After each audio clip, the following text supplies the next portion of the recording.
Malheureusement, les cancers chez l'enfant ne sont pas rares puisque environ un enfant sur 450 qui naît aura une maladie maligne au cours des 18 premières années de sa vie.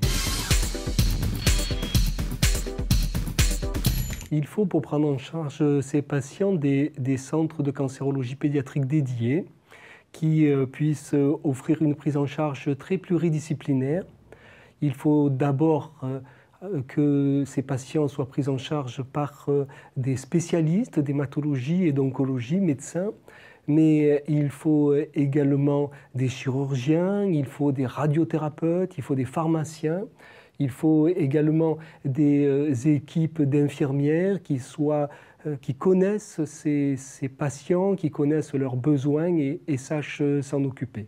Aussi, il est essentiel de pouvoir avoir l'aide d'un certain nombre d'associations qui vont œuvrer pour améliorer le vécu de ces patients au travers d'un certain nombre d'activités. On a un certain nombre d'associations qui œuvrent dans ce service et qui permettent aux enfants et aux familles de mieux vivre leur maladie et leur traitement.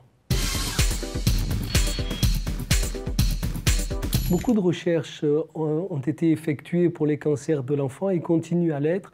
Et c'est ainsi qu'on arrive maintenant à guérir à peu près 80% d'entre eux.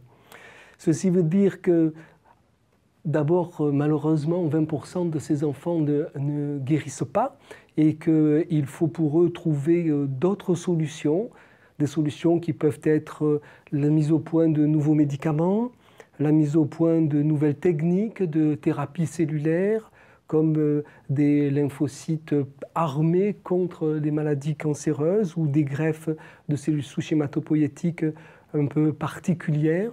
Et puis il est également nécessaire, et c'est une partie importante de la recherche, d'offrir à ces enfants la vie d'adulte la meilleure lorsqu'ils seront guéris, et pour cela pouvoir travailler, dépister les séquelles physiques, mais aussi des séquelles psychosociales qui sont liées à la maladie et au traitement reçu.